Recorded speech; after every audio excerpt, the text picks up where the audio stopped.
इनके साथ धर्मशाला विधानसभा चुनाव क्षेत्र के लोकप्रिय विधायक व पूर्व में रहे मंत्री बड़े भाई श्री सुधीर शर्मा जी, कांगड़ा विधानसभा चुनाव क्षेत्र के लोकप्रिय विधायक भाई पवन काजल जी,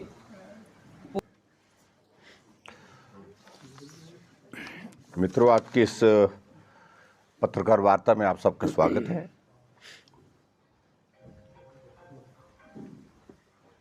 नई साल में यानी कि 2025 में हम पहली बार सामूहिक रूप से मिल रहे हैं।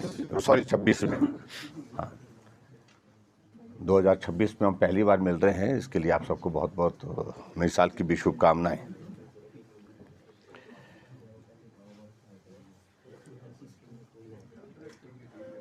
भारतीय जनता पार्टी की संगठन की प्रक्रिया मंडल से लेकर के जिला से प्रदेश के बाद राष्ट्रीय स्तर पर अभी हाल ही में संपन्न हुई है। और मुझे इस बात की प्रसन्नता है कि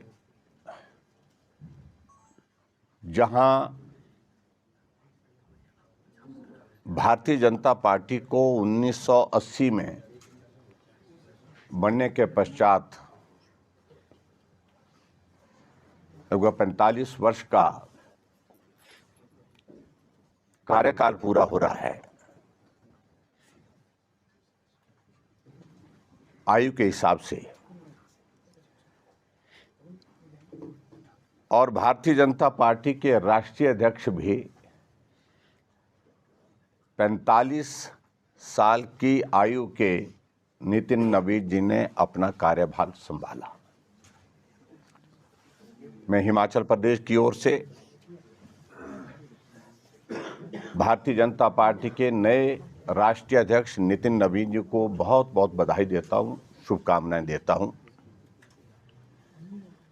उनका ये कार्यकाल यशस्वी हो, सफल हो और पार्टी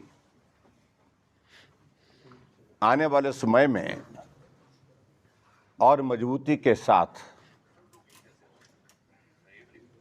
अलग अलग राज्यों में सरकार बनाए और केंद्र की सरकार को और बल मिले, ऐसी मैं कामना करता हूं। जहां मैं नए राष्ट्रीय अध्यक्ष नितिन नवीन जी को बधाई दे रहा हूं, वहां मैं भारतीय जनता पार्टी के पूर्व में राष्ट्रीय अध्यक्ष रहे और वर्तमान में केंद्रीय मंत्री श्री जगत प्रकाश नड्डा जी का भी आभार व्यक्त करता हूं। उनको भी बधाई देता हूं इस बात के लिए कि लंबा कार्यकाल, लगभग 6 वर्ष से ज़्यादा का एक अध्यक्ष के रूप में उन्होंने सफलतापूर्वक पूर्ण किया और पार्टी को मजबूती दिलाने के साथ साथ में पार्टी का आधार बढ़ा, पार्टी का विस्तार हुआ और आज पूरे देश भर में भारतीय जनता पार्टी और एनडीए समर्थक सरकारों की संख्या 20 हो गई है। 20 राज्यों में भाजपा और एनडीए की सरकारें चल रही हैं।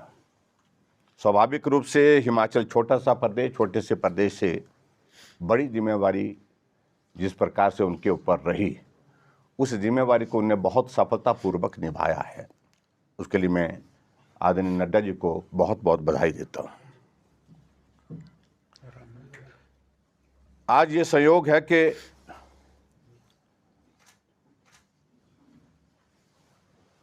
जहां भगवान रामचंद्र जी के जन्म स्थान पर भव्य मंदिर का निर्माण होना चाहिए, 500 से ज्यादा वर्षों का ये संघर्ष पूर्ण होने के पश्चात एक मुकाम पर पहुंचा। वहां आज के दिन भगवान रामचंद्र जी के जन्म स्थान पर अयोध्या में भव्य मंदिर का निर्माण का कार्य पूर्ण होने के पश्चात प्राण प्रतिष्ठा के भी आज 2 वर्ष हुए हैं और भगवान रामचंद्र जी की कृपा हम सब पर बनी रहे, ऐसी मैं कामना करता हूं और देश के यशस्वी प्रधानमंत्री नरेंद्र मोदी जी को इसके लिए बधाई देता हूं। जो काम कठिन था, जटिल था, मुश्किल था, उस काम को करने में उनकी बहुत महत्वपूर्ण भूमिका उस दृष्टि से रही है।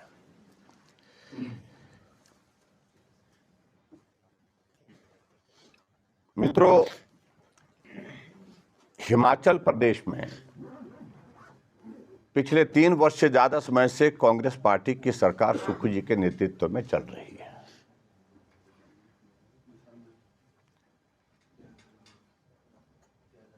और 3 साल का कार्यकाल किस रूप में जाना जाए, ये बहुत बड़ा प्रश्न पूरे हिमाचल प्रदेश के लोगों के जहन में है। चारों तरफ बर्बादी, चारों तरफ विकास को पूर्ण विराम,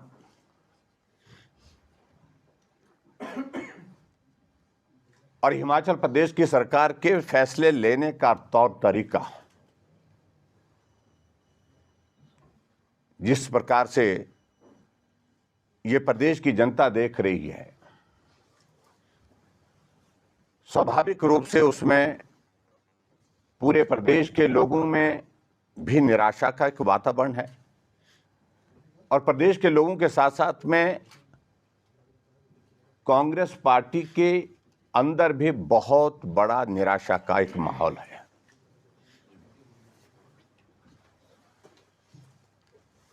शायद हिमाचल प्रदेश ने इस प्रकार से आज से पहले भी किसी सरकार का नेतृत्व इस प्रकार का नहीं देखा होगा।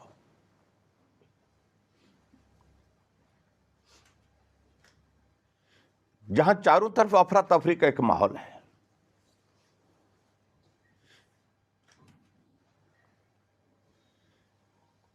मैं देख रहा था हिमाचल प्रदेश में कांग्रेस पार्टी की सरकार का 3 साल का कार्यकाल का एक जश्न मनाया गया। एक तरफ से हिमाचल प्रदेश में डिजास्टर एक्ट लगाया गया हुआ और डिजास्टर एक्ट के एब्स में पंचायती राज संस्थाओं के और लोकल सेल्फ गवर्नमेंट के चुनाव टालने का रास्ता ढूंढा गया।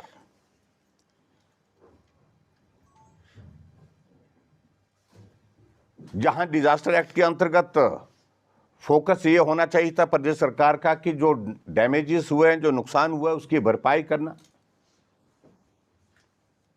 वहां 3 साल का कार्यकाल जब पूरा हुआ तो जश्न मनाना नहीं छोड़ा।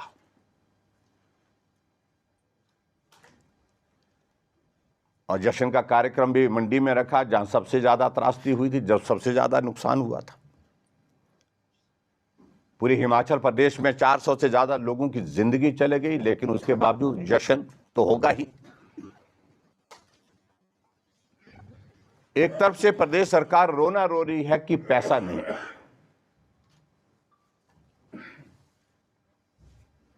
लेकिन जश्न पर 10 करोड़ से ज्यादा पैसा खर्चने के लिए उनके पास पैसा है।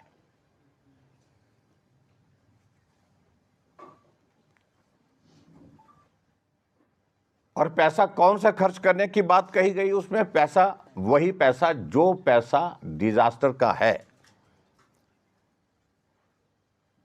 मुख्यमंत्री की अध्यक्षता में बैठक होती है, उस बैठक में फैसला लिया जाता है कि 3 साल के कार्यकाल का जश्न होगा, बसें लगाई जाएंगी, कलाकार बुलाए जाएंगे, लाभार्थी बुलाए जाएंगे और उस आयोजन पर पैसा जो है वो डिजास्टर के हेड से खर्च किया जाएगा। ये फैसला, लेकिन जश्न लाजमी है। और उस जश्न में मैं देख रहा था कि एचआरटीसी ने सुना है कि अभी अपना बस के किराया के लिए बिल भेजा है और बिल कितना भेजा है? 2 करोड़ रुपए का बिल डिप्टी कमिश्नर मंडी को भेजा गया है कि ये पैसा तुरंत जो है एचआरटीसी को आप दें, क्योंकि एचआरटीसी ने लोगों को लाने के लिए जो बसें लगाई थी उस पर ये खर्च हुआ है। जबकि बीओडी में पहले एक डिसीजन हुआ था कि हिमाचल प्रदेश में अगर बल्क ट्रांसपोर्टेशन कहीं होगा, कोई आयोजन का होगा, चाहे सरकार करे चाहे वो कोई निजी पार्टी करे, 50% ऑफ द टोटल जो किराया होगा वो आपको एडवांस में देना होगा। तो प्रश्न पैदा होता है कि क्या 50% पैसा उसमें पहले दे दिया गया है, ये 2 करोड़ रुपए उसको मिला करके है या उससे अलग हट करके है।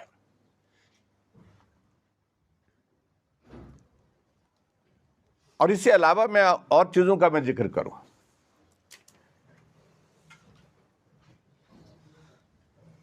फिर जो जश्न में हुआ,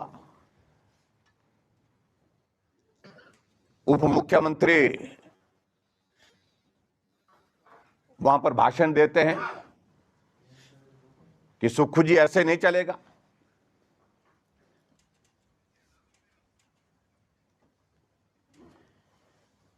कुछ अधिकारी भारतीय जनता पार्टी के नेताओं को मिलते हैं, उनको रात के अंधेरे में निपटाएंगे, दोनों हाथों में डंडा लेकर के ठीक करने की बात कही। एक तरह की भड़ास जो उप मुख्यमंत्री की थी, उसके पीछे राज क्या है, बात क्या है?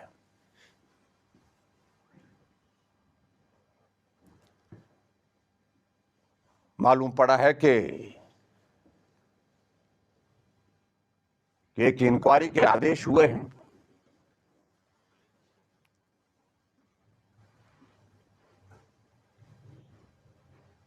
और एक विजिलेंस इंक्वायरी के आदेश जो है वो मुख्यमंत्री के, क्योंकि विजिलेंस मुख्यमंत्री के अधीन है, क्योंकि होम डिपार्टमेंट उनके पास है।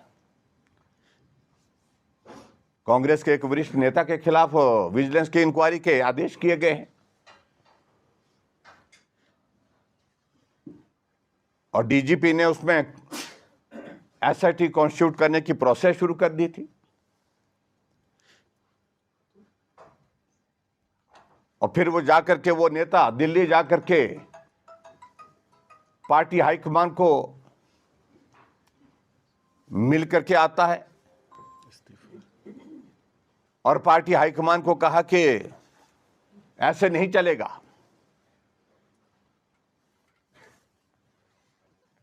अल्टीमेटम दिया कि अगर इस जांच को नहीं रोका गया तो मैं 1 हफ्ते के अंदर अपना त्यागपत्र पद से दे दूंगा। वो कौन मंत्री हैं, कौन वरिष्ठ नेता हैं कांग्रेस के? क्या वही तो नहीं है जिन्होंने मंडी के उस जश्न की सभा में कहा था कि ऐसे नहीं चलेगा? आनन फानन में उस जांच को अब दबा दिया गया है। अगर सही मायने में मुख्यमंत्री जी जांच के कोई शिकायत मिली है, जांच के आदेश करना चाहते हैं, वो सार्वजनिक होना चाहिए। प्रदेश की जनता को यह जानना है।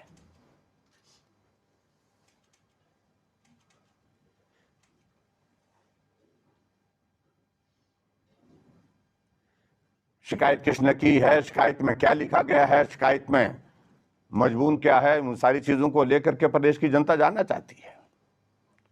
और उस जांच का क्या हुआ जो जांच रोक दी गई है?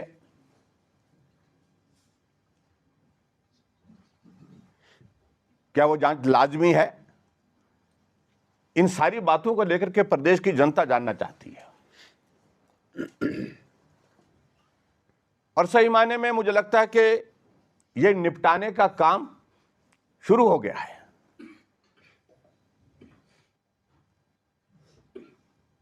और ये निपटाने का काम रात के अंधेरे में नहीं, दिन में भी हो रहा है।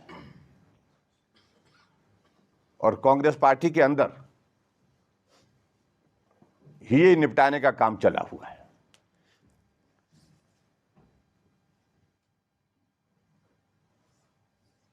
आप सरकार की तालमेल की अगर बात कहें तो हिमाचल प्रदेश में इस तरह का दौर कभी कभी देखा नहीं गया शायद।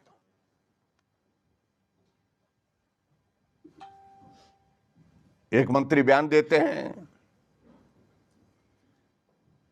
अधिकारियों के बारे में, और अधिकारियों के बारे में बयान देने के बाद दूसरा मंत्री कहता कि अधिकारियों से काम लेना आना चाहिए।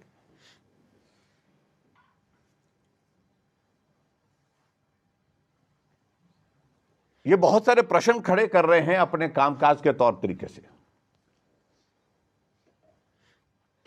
और मैं इस बात को लेकर के पहले भी स्पष्ट कर चुका हूं, एक बार नहीं अनेकों बार स्पष्ट कर चुका हूं कि हिमाचल प्रदेश में कांग्रेस पार्टी में कुछ अधिकारी, सबका मैं जिक्र नहीं करता हूं, अंदर बाहर का भी मैं जिक्र नहीं करता हूं, अधिकारी एक व्यवस्था के अनुरूप है, चाहे वो प्रदेश का हो चाहे प्रदेश के बाहर का हो, लेकिन जिस राज्य में है उस राज्य में राज्य के हित में उनको काम करना है, जनता के हित में काम करना है, सरकार के हिसाब से काम करना है। इस बात को सुनिश्चित करने के लिए सरकार के पास अनेक जरिए होते हैं।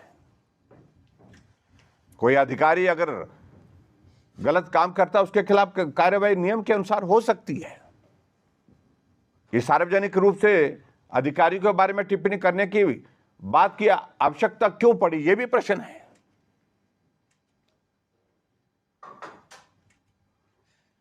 लेकिन मैं इस बात को बार बार कह रहा था कि हिमाचल प्रदेश में कुछ अधिकारी जो हमने अपनी सरकार के दौरान फासले पर रखे थे, वो अधिकारी आज मुख्यमंत्री को उंगलियों पर नचा रहे। वजह कि उनके पास ऐसा लगता है कि बहुत बड़े गहरे राज हैं, जिस कारण से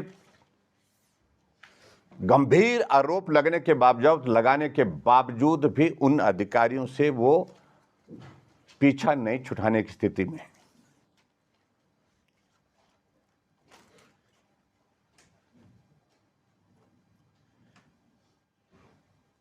और जहां हिमाचल प्रदेश में हम देख रहे हैं कि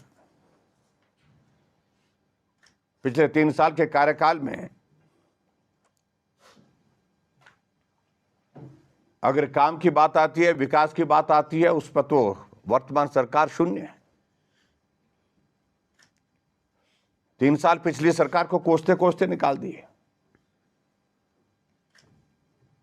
पिछले कल भी मैं देख रहा था मनाली में एक भाषण में मुख्यमंत्री कह रहे थे कि 1000 करोड़ रुपए की बिल्डिंग बना करके हिमाचल प्रदेश में बना के रखी। बिल्डिंग किसी विभाग के अंतर्गत किसी प्रोजेक्ट के लिए किसी विकास के कार्य को लेकर के जो है वो बनाई जाती हैं, और कौन सी बिल्डिंग का वो जिक्र कर रहे हैं।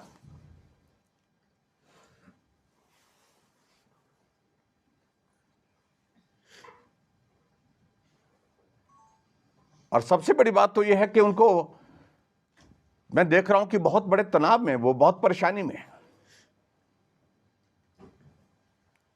अपने विधायकों में से उनको यह भी मालूम नहीं है कि ये चेयरमैन है कि मंत्री है। संबोधन में किसी एक चेयरमैन का जिक्र कर रहे थे कि ये मंत्री है, मंत्री के नाते उनका इंट्रोडक्शन किया गया। चेयरमैन और मंत्री में बहुत अंतर होता है। मंत्री कॉन्स्टिट्यूशनल पोस्ट होती है, यानी कि उनको इस बात का भी आभास नहीं हो रहा कि मैं क्या बोल रहा हूं।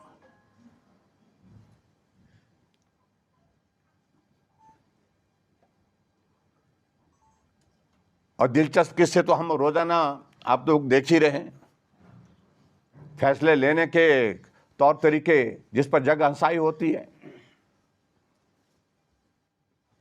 कानून व्यवस्था की स्थिति हिमाचल प्रदेश में आपके जहन में है, आपके ध्यान में है कि ऊना में गोलीकांड होता है, एक नौजवान को वही मार दिया जाता है, और बाकी कुछ नौजवान तलवारों से काट दिए जाते हैं। वो जिंदगी और मौत के बीच में जूझ रहे हैं।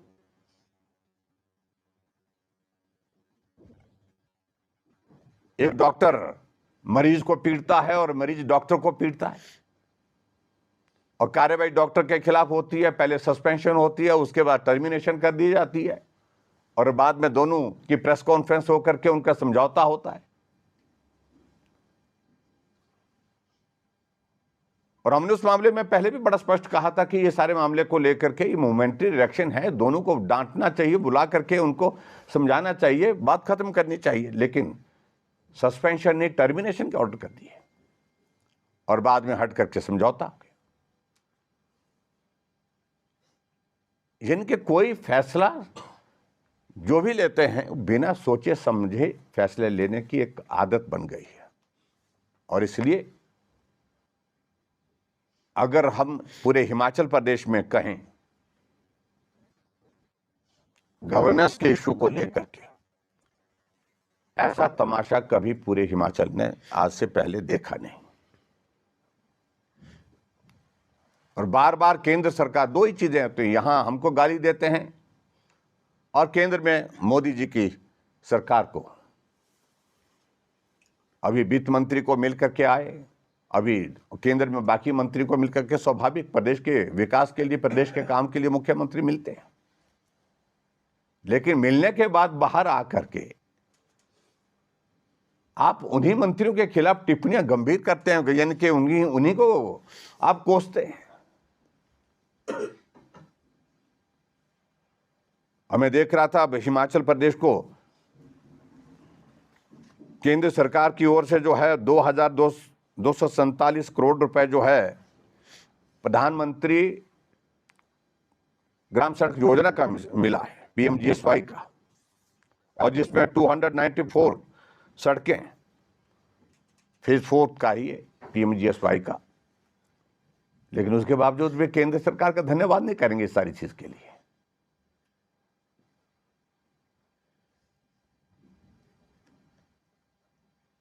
केंद्र की ओर से हिमाचल प्रदेश को लगातार जो है वो डिजास्टर के अंतर्गत जो डैमेजेस हुए हैं उसके लिए मदद मिल रही है, पहले भी मदद मिली है,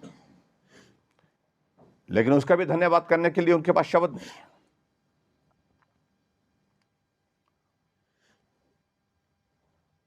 और हिमाचल प्रदेश में हमको इस बात को लेकर के हैरानी होती है कि विशेष तौर से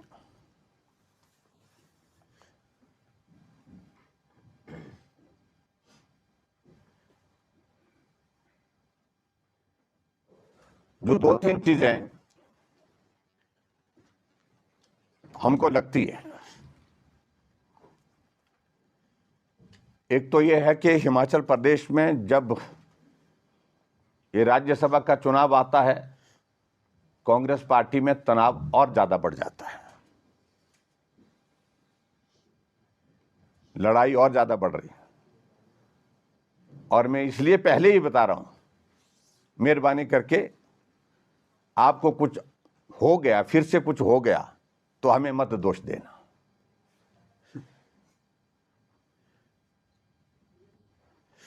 और दूसरी बात मैं ये भी कहना चाहता हूं, डिजास्टर एक्ट के तहत हिमाचल प्रदेश में पंचायत के चुनाव टाल दिए गए। कोर्ट ने आदेश कर दिया कि भी चुनाव कराने होंगे, अब 30 अप्रैल से पहले आपको चुनाव कराने होंगे।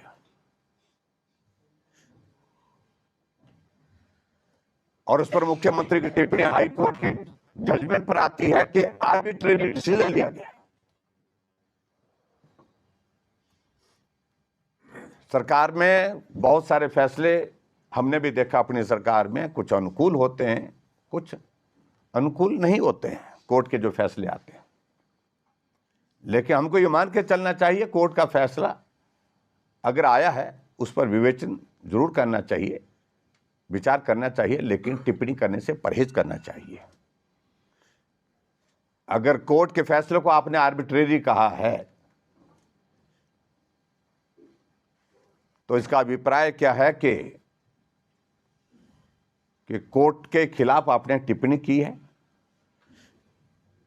और मैं उम्मीद करता हूं इस पर जो है कोर्ट संज्ञान लेगा।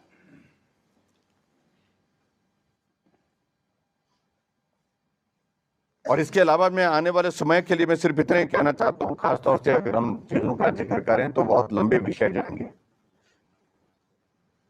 प्रमुख रूप से पूरे हिमाचल प्रदेश में आज की तारीख में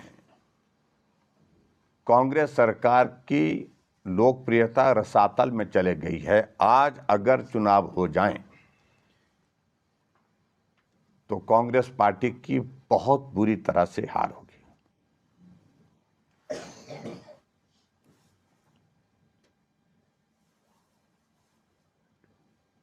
और अंत में मैं यही कहना चाहता हूं, एक और विषय जिस पर जो कांग्रेस के लोग आजकल धरने कर रहे हैं, प्रदर्शन कर रहे हैं, रैलियां निकाल रहे हैं, मनरेगा, इस पर मुझे सिर्फ इतना ही कहना है, सिर्फ नाम बदला गया है किसी योजना का।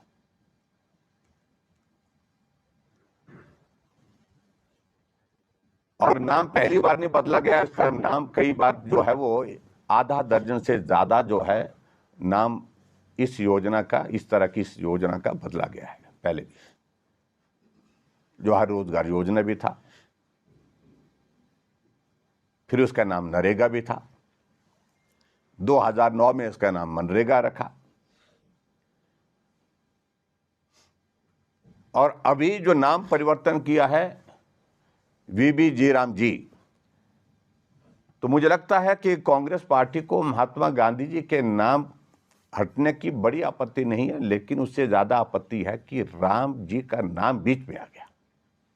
परेशानी उनकी ज्यादा उससे होती है,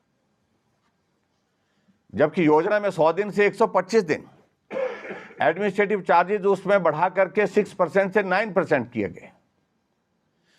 और उसके अतिरिक्त पहले ये रोजगार से जुड़ा हुआ विषय इस योजना का था, अब इसके साथ साथ में कि असेट्स बनाए जाएंगे, यानी कि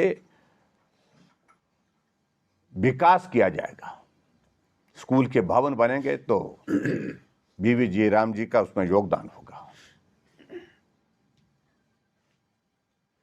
इसलिए उस सारी चीज का विरोध करने का कोई औचित्य नहीं बनता। मैं मुख्यमंत्री से पूछना चाहता हूं कि आप इस बात को स्पष्ट करें कि हमने तो नाम बदला है, आपने तो योजनाएं बंद की है। हमारी हिमकेयर की योजना लगभग बंद है, गृहिणी सुविधा योजना पूर्ण रूप से बंद है, जो भारतीय जनता पार्टी की सरकार में पूर्व सरकार ने चलाई थी। सहारा योजना लगभग बंद है, पूर्ण रूप से ही बंद है। जनमंच पूर्ण रूप से बंद है, बदल दिया गया। मुख्यमंत्री स्वावलंबन योजना पूर्ण रूप से बंद है। शगुन योजना पूर्ण रूप से बंद है। सहारा योजना पूर्ण रूप से बंद है। इस तरह के कितनी सारी योजना आपने, और यहां तो सिर्फ नाम का परिवर्तन किया है। जो योजना आपने हिमाचल प्रदेश में बंद है, उसके बाद आपको नैतिक अधिकार रहता है किसी योजना का, अगर केंद्र सरकार ने नाम बदला हो, कुछ कहने का अधिकार बचता है क्या?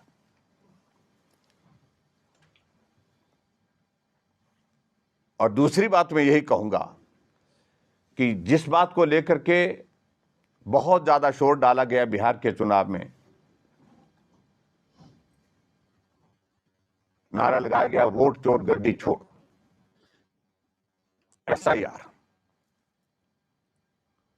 एसआईआर के मुद्दे पर मुझे ज्यादा कुछ कहने की आवश्यकता नहीं। उसमें क्या गुनाह किया? एसआईआर लगभग 1 दर्जन से भी ज्यादा समय, मतलब बार इलेक्शन कमीशन ने किया है आज से पहले।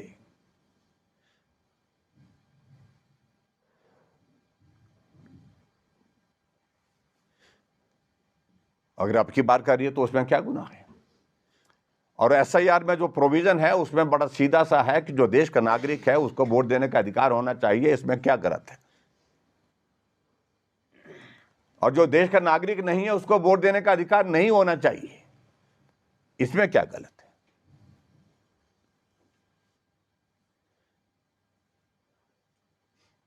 वोट एक जगह होना चाहिए, बहुत जगह नहीं होना चाहिए, इसमें क्या गलत है? और वोट चोर के बारे में मैं तो सिर्फ इतने कहूंगा कि वोट चोर तो तब हुए थे जब देश के पहले प्रधानमंत्री बनाने के लिए जो फॉर्मूला बनाया गया था, जिसमें 2 वोट नेहरू जी के पड़े थे, पक्ष में पड़े थे, 28 वोट जो है उनके खिलाफ सरदार वल्लभ भाई पटेल जी को पड़े थे, लेकिन नेहरू जी को प्रधानमंत्री बनाया गया। वोट चोर तो वो है।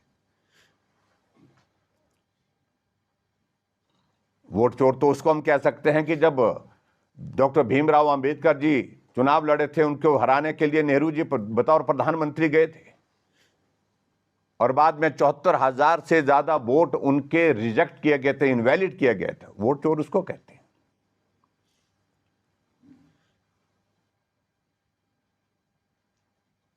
तो प्रश्न अगर यहां तक आता है तो बात तो यहां तक पूछी जा सकती है कि सोनिया गांधी देश की नागरिक बाद में बनी, लेकिन इस देश में वोट देने वाली पहली बनी। इसमें अगर सुधार किया है तो मैं समझता हूं कि कुछ भी गलत नहीं है। और मैं आज की इस पत्रकार वार्ता के माध्यम से यही कहूंगा कि हिमाचल प्रदेश में कांग्रेस की सरकार का 3 वर्ष का कार्यकाल बहुत अत्यंत जो है वो निराशाजनक रहा है और प्रदेश इस सरकार को एक तरह से झेल रहा है। इसकी पीड़ा सब प्रदेशवासियों को है और मैं देख रहा हूं कि प्रदेशवासियों के साथ साथ में ये पीड़ा अब कांग्रेस पार्टी के नेताओं को भी है, कांग्रेस पार्टी के कैडर को भी है। बहुत बहुत धन्यवाद भाई, थैंक यू। देश में प्रभावित हुई है, विपक्ष के बार बार दबाव के कारण भी सरकार का सुस्त रवैया, क्या कुछ कहेंगे इसको लेकर? मैं इस बात को पहले भी कह चुका हूं कि बहुत दुर्भाग्य है। हिमाचल प्रदेश में आपदा का ये दौर एक तरह के वर्तमान सरकार के कार्यकाल के साथ ही शुरू हुआ है। अब तो ये डिफाइन करना मुश्किल है कि प्राकृतिक आपदा का जिक्र करें कि जो वर्तमान सरकार के रूप में आपदा है उसका जिक्र करें। जो आपदा के कारण प्रभावित इलाके हैं वहाँ सड़कें जस की तस पड़ी हैं, बसें नहीं चल रही है, गाड़ियाँ वहाँ पर छोटी गाड़ियाँ कुछ जगह चल रही हैं, कुछ जगह अभी तक नहीं रोड रिस्टोर हो पाए। वाटर सप्लाई स्कीम बहुत ज़्यादा प्रभावित हुई है और ख़ास तौर से बारिश ना होने के कारण, बर्फ़ ना पड़ने के कारण ये भी अपने आप में एक आपदा हो गई है। और वाटर सप्लाई स्कीम जो है वो बहुत ज़्यादा सूखने के कगार पर हो गई है। मैंने अभी हाल ही में बातचीत की है और बहुत सारे इलाकों में पिछले 7 महीने से अभी तक सड़कें रिस्टोर ठीक प्रकार से ना होने के कारण अभी तक बसें नहीं जा पा रही हैं, जिसमें मेरा विधानसभा क्षेत्र भी ऐसे दौर में से गुजर रहा है। सर, आपने राज्यसभा के इलेक्शन की बात करी है, तो भाजपा किस तरह से राज्यसभा की सीट जो है इस बार लेगी? क्या कैंडिडेट रहेगा और किस प्रकार? देखिए, इस बात को लेकर के हमारी पार्टी विचार करेगी। पार्टी का जो फैसला होगा विचार करने के पश्चात, क्योंकि राज्यसभा का चुनाव हमको लड़ना है नहीं लड़ना है, इस पर पार्टी का नेतृत्व तय करेगा। जो नेतृत्व का फैसला होगा उसके अनुरूप जो है योजना बनेगी। सर, धर्मशाला से महत्वपूर्ण कार्यालय भी यहाँ से अन्य जिलों में ले जाए जा रहे हैं, उसको लेकर क्या कहेंगे आप? मैं यही बात कह रहा हूँ कि इसे कहते हैं कि अपरिपक्व फैसले। किसी क्षेत्र में कोई संस्थान खोला जाता है, उस क्षेत्र के भले के लिए खोला जाता है, उस क्षेत्र के विकास के लिए खोला जाता है। और यहाँ एक जगह से दूसरी जगह के लिए संस्थान या तो बंद किए गए या तो संस्थान बदलने का, और इसके माध्यम से उसको भी वो कह रहे हैं कि विकास कार्य चल रहे हैं, क्योंकि हमने संस्थान यहाँ से उठा करके वहाँ उसको भी विकास कार्य की श्रेणी में वो लेते हैं। तो बड़ा दुर्भाग्य है ये। और सबसे बड़ी बात तो है कि धर्मशाला आज भी इंतज़ार कर रहा है कि 30 करोड़ रुपए का जो कंपनसेटरी एफॉरेस्टेशन का जो मिलना था और उसके बाद यहाँ पर सेंट्रल यूनिवर्सिटी के कैंपस का काम शुरू होना था, वो अभी तक भी नहीं दिया गया। इसका जवाब मुख्यमंत्री से अनेकों बार आप लोगों ने भी पूछा, प्रदेश के लोगों ने भी पूछा, धर्मशाला के लोगों ने भी पूछा, जवाब आज तक 3 साल के कार्यकाल बाद मिल नहीं रहा है। सर, बीजेपी के एक एमएलए के खिलाफ कल कोर्ट में चार्जशीट फाइल हुई है। रेप के गंभीर एलिगेशंस हैं, चाइल्ड अब्यूज के एलिगेशंस हैं। पार्टी उसमें क्या करती है? कोई एक्शन नहीं लिया गया? देखिए, सारी चीज़ को लेकर के पार्टी के संज्ञान में सारी चीज़ें हैं और कानून के मुताबिक जो भी होगा कानून के मुताबिक होगा। सर हिमकेयर को लेके वर्तमान सरकार लगातार आरोप लगा रही है कि जब हिमकेयर योजना हिमाचल प्रदेश में चली हुई तो निजी अस्पतालों को लाभ देने के लिए जो है उसको बंद किया गया क्योंकि नहीं करोड़ों का घोटाला उस पर किया गया था, इसके आरोप लगा रहे हैं। आप जांच करिए 3 साल से क्या कर रहे हैं। अगर गलत किसी ने किया है तो जांच करिए, हमने कब रोका है। लेकिन हिमकेयर हिमाचल प्रदेश में प्राइवेट हॉस्पिटल्स में इसलिए की गई थी कि इलाज जल्दी मिल सके और किसी की ज़िंदगी को बचाने के लिए हम ज़्यादा बेहतर तरीके से काम कर सकें। और इनको लगता है कि अगर ज़िंदगी का कोई महत्व नहीं है, ज़िंदगी का कोई मतलब नहीं है, तो जो करना करें। लेकिन बहुत दुर्भाग्यपूर्ण स्थिति यह है कि हिमाचल प्रदेश में प्राइवेट हॉस्पिटल में तो हिमकेयर बंद किया है, लेकिन सरकारी हॉस्पिटल में भी हिमकेयर बंद ही है, क्योंकि पैसा सरकार नहीं दे पाई। निर्वाचित राष्ट्रीय अध्यक्ष नितिन नवीन जी के बनने के बाद प्रदेश में किस तरह के संगठनात्मक में बदलाव होंगे? देखिए, स्वाभाविक है, एक चीज़ को लेकर के है, नए अध्यक्ष हैं और कम आयु के हैं, 45 वर्ष के नौजवान हैं, नई ऊर्जा के साथ काम करेंगे। और ये भारतीय जनता पार्टी में संभव है कि एक साधारण कार्यकर्ता को पार्टी का राष्ट्रीय अध्यक्ष बनाया जा सकता है, युवावस्था में बनाया जा सकता है, बड़ा दायित्व दिया जा सकता है। और कांग्रेस पार्टी में तो जो भी फैसला होता है, चाहे वो सरकार का फैसला, चाहे वो पार्टी के अध्यक्ष का फैसला, एक परिवार के 3 लोग बैठ करके तय करते हैं, जहां भारतीय जनता पार्टी के करोड़ों लोग जो है वो मिल करके एक प्रक्रिया का हिस्सा बन करके उसमें अपनी सहभागिता देते हैं। अंतिम प्रश्न, प्रदेश के कुछ मंत्री और विधायक जो हैं एक बार फिर से बोल रहे हैं कि भाजपा के संपर्क में है, तो किस तरह से? तो संपर्क के बारे में तो ज़्यादा कुछ कहने की आवश्यकता नहीं है, संपर्क में रहें तो अच्छा रहेगा। जो ट्रेनिंग की बात करें, जॉब ट्रेनिंग को लेकर क्या कहेंगे? जिस प्रकार से लगातार भर्ती की जा रही है आउटसोर्स के ऊपर। नहीं, जॉब ट्रेनिंग के बारे में तो मैं बड़ा हैरान हूँ कि नई चीज़ें, मैं कह रहा हूँ कि अपरिपक्व फैसले लेने की बात। पहले कहा कि जॉब ट्रेनिंग का मतलब है कि जो कॉन्ट्रैक्ट पोस्टिंग होती थी उसी का एक रूप है, लेकिन बाद में मालूम पड़ा कि जॉब ट्रेनिंग में भी 2 साल के बाद फिर से जो है वेरिफिकेशन होगा, नए सिरे से जो है उनकी नियुक्ति पर सारी प्रोसेस होगी। तो ये मैं समझता हूँ कि प्रदेश के नौजवानों के साथ एक बहुत घटिया मजाक है, भद्दा मजाक है, जहां हिमाचल प्रदेश में इनने गारंटी दी थी चुनाव से पहले कि हम हिमाचल प्रदेश में 5 लाख नौकरियाँ 5 साल में और 1 लाख नौकरी 1 साल में देंगे। वहाँ इस प्रकार के 58 साल वाली नौकरी, पक्की नौकरी, पेंशन वाली नौकरी, इन सारी बातों को लेकर नौजवान आप पूछ